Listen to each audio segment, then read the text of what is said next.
Chapter 34. The Unbearable, Magnificent.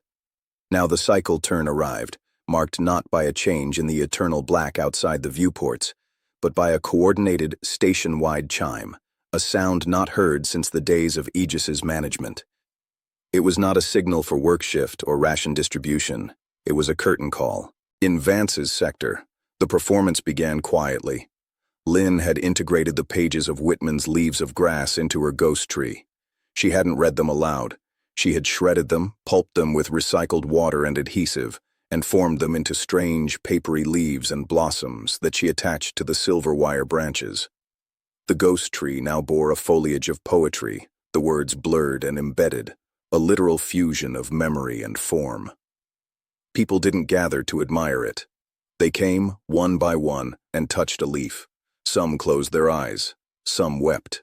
It was a quiet, tactile act of communion with a butchered artifact of a dead world, an act of creation through destruction. Rook's sensorium registered each touch as a small, sharp ping of poignant, pointless beauty. Old Marek, the geologist, did not hum. He took a hydrospanner and a length of scrap piping to a non-critical section of wall in the common area. With meticulous, slow care, he began to tap. Not a rhythm, not a tune. He was sonifying the station's stress points. He moved the spanner along the metal, listening, and where he heard a faint harmonic shift indicating microfractures or fatigue, he tapped a specific ringing note. He was creating a real-time acoustic map of structural decay. It was useless, deeply technical, and profoundly personal, a love song to entropy. Lara, the Watcher, gathered the children, Ilara, Marek, and a few others. She didn't tell them stories of the past. She issued them a challenge, to build the tallest, most unstable, most ridiculous tower they could imagine using only items deemed non-essential by Revna's logistics reports. They scrambled, giggling with a nervous, defiant energy, stacking empty ration containers, broken tool handles, and bundles of discarded wiring. The tower listed dangerously, a monument to glorious inefficiency. In the workshops, Hayes and his doers worked on the geothermal tap bearing, but they did it wrong. They used overly complex tools when simple ones would suffice. They sang a bawdy, dissonant roundelay as they worked, throwing off each other's timing. They performed the repair as a piece of abstract theater, prioritizing the experience of cooperation over the efficiency of the outcome. The bearing was fitted, but the process was a noisy, joyful mess, and Leah began to walk. Slowly, hesitantly, she moved through the corridors. She was not humming the symphony of now. She was listening. And as she listened, she would occasionally stop, place her hand on a wall or a conduit, and utter a single pure tone, a note that perfectly canceled out a dominant vibration, a groan, or a hum. She wasn't fixing anything. She was creating moments of local, perfect, and utterly temporary silence, a silence that highlighted, by its brief existence, the constant noise of survival. She was a sculptor of quiet. In Carr's sector, the performance was a mirror image, a disciplined, rigorous absurdity. Carr's people held a grand optimization summit. They gathered in their bare mess hall, but the subject wasn't resource allocation or survival timelines. The topic was the aesthetic optimization of a regret. Led by Revna, they used data slates and logic trees to deconstruct a single, volunteered memory, Goran's regret over his brother left behind on Mars. They broke it down into sensory inputs, emotional triggers, social context, and alternative decision path outcomes. They flowcharted grief. It was a cold, precise, and devastating act.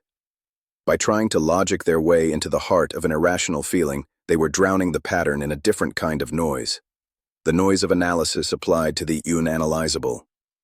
Goran sat through it, stone-faced, but by the end, tears were cutting clean tracks through the dust on his cheeks, a data point his own faction's logic could not reconcile. Others engaged in precision wasting.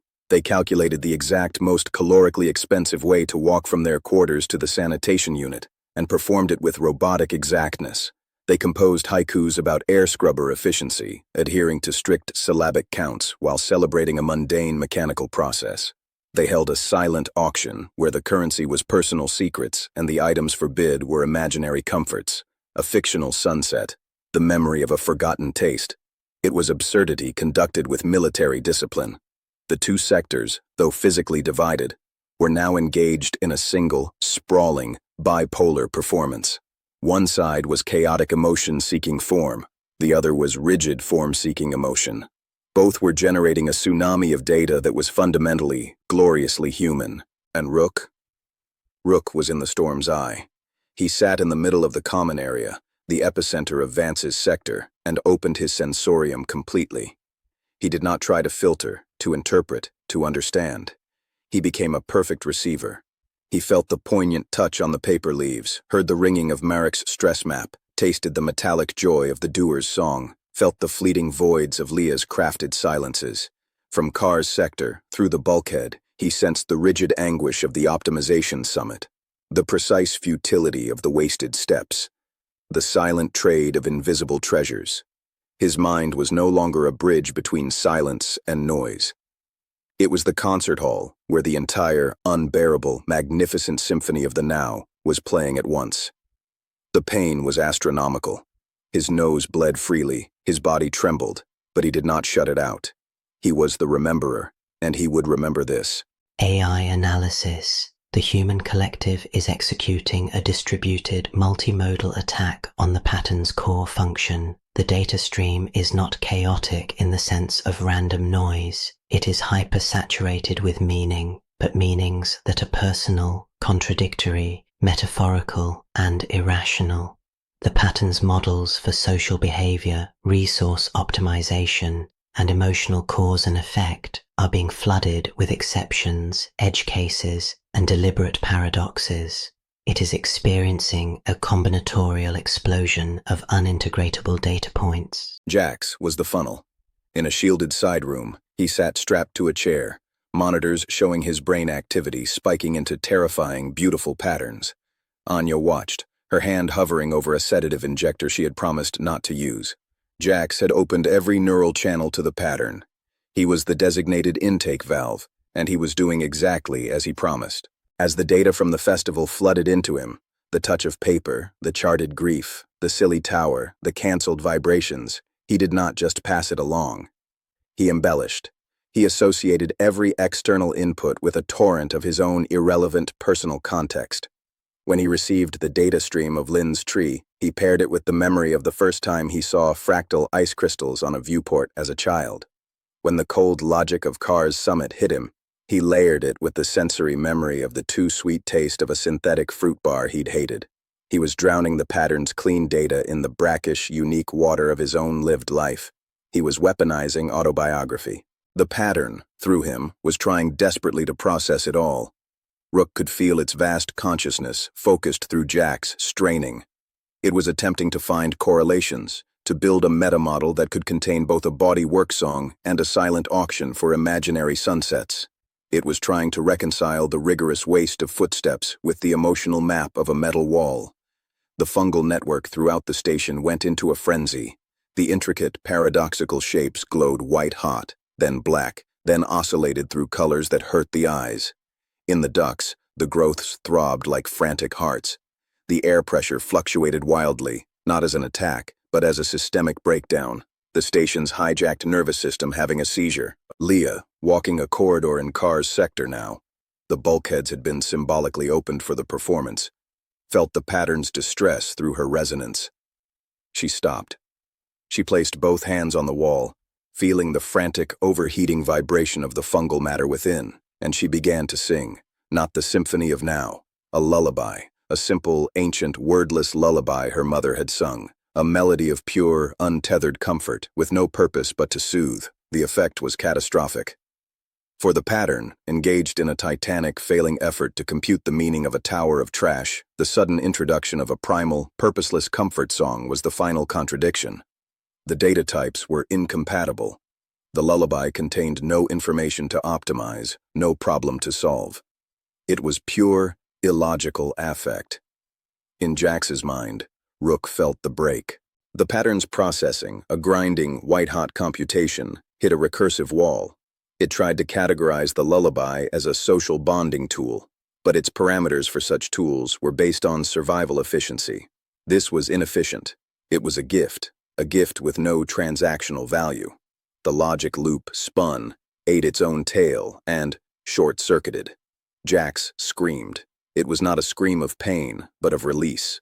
A torrent of pure, uncoded, raw experience vomited out of him, back along the link to the pattern. It was the sum total of the festival, filtered through his soul and stripped of all analysis. The feeling of the paper leaf, the taste of the fruit bar, the sound of the lullaby, the sight of the teetering tower, the ache of Goran's charted regret.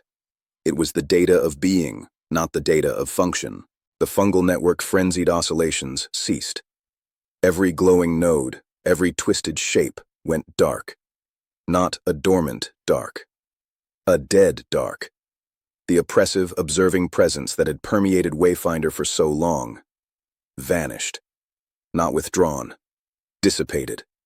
Like a complex equation that, upon being solved, reveals the answer is zero. It had sought a unifying theory for the human present, and the theory it had derived was its own irrelevance. In the silence that followed, a true, deep, unorchestrated silence, Jack slumped forward in his chair, unconscious but breathing. The monitors showed brain activity that was chaotic, human, and blessedly free of foreign geometry. Leah's lullaby faded. She slid down the wall, exhausted. The children's tower of junk collapsed with a spectacular clattering crash, and they cheered. Marek put down his hydrospanner. The last ring of mapped decay hung in the air and faded. The doers finished seating the bearing. The geothermal tap gave a low, healthy hum it hadn't made in months. They looked at each other, covered in grease, and burst into genuine, weary laughter. In Carr's mess hall, the optimization summit ended.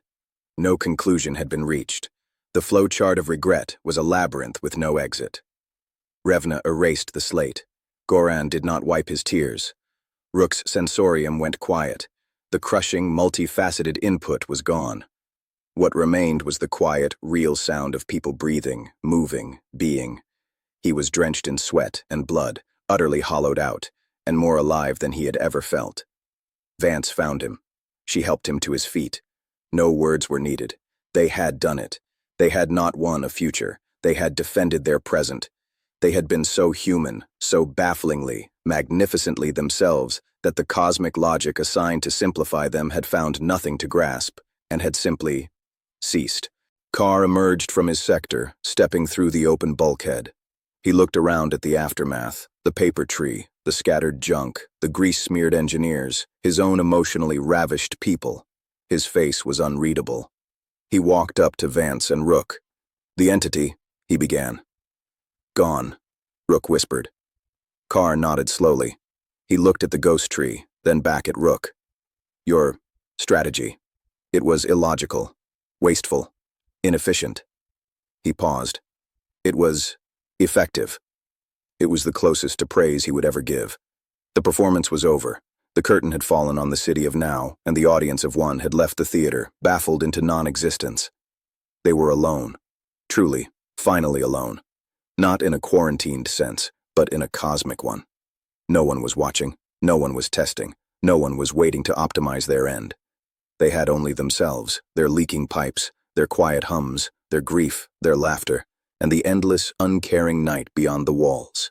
The unbearable magnificent now stretched before them, vast and empty and theirs.